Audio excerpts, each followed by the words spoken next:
What do they get out of not telling people about the breakup? Just image. So it looks better for me if I don't tell other people that we're broken up. Okay.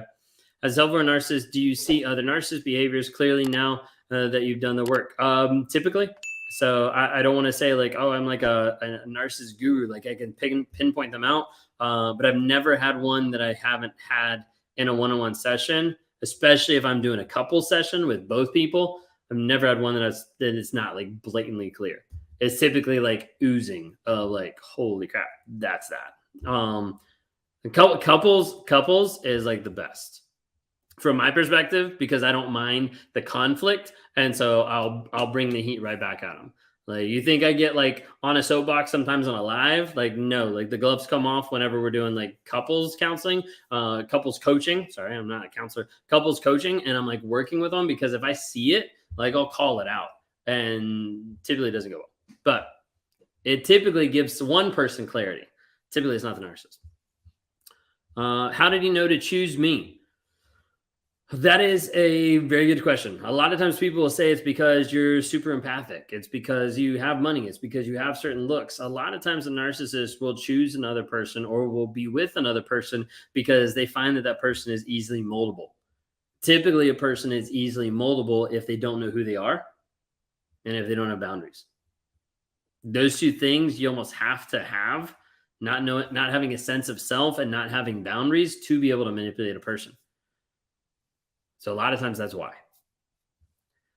What about here on TikTok? Can you tell the difference between a victim telling the truth and the narcissist being the victim? Nope. Every once in a while we can, but no.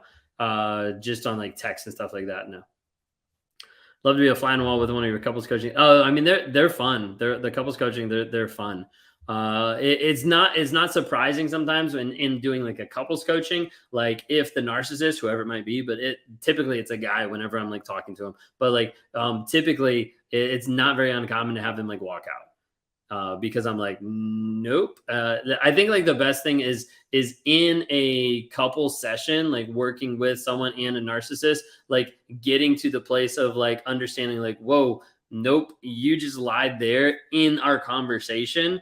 And like, that's kind of like, all right, yep, this isn't going anywhere because you can't be honest.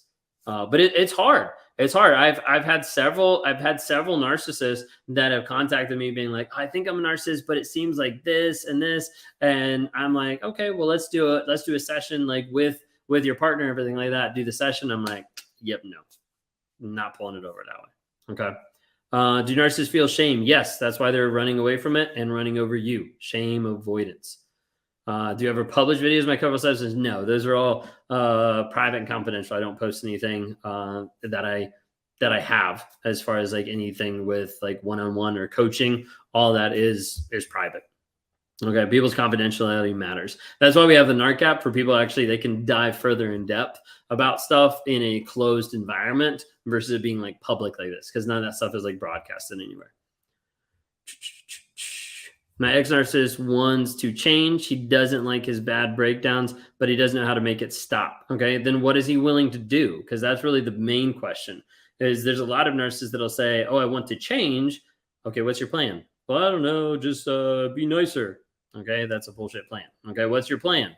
Should you go to therapy? Well, I was thinking about therapy. Like that. That's the thing is like there's a lot of people that say they want to change, but the people that actually do, those are people you should actually take a look at. Okay. How'd you get to the point of doing sessions and coaching? Okay. So what actually happened is I was doing live events. I was doing all this kind of stuff. I was interacting with a lot of people. And the first person that told me was Lee Hammock, mental illness. He was like, you need to start doing coaching. Like you need to start meeting with people like one-on-one. And I was like, really? Like, I don't know. Like, I don't know if I should. And then started off, what was it? About 14 months ago. Yeah. 14, 15 months ago. So I guess coming up on like a year and a half soon, but like 15 months ago, and just it took off.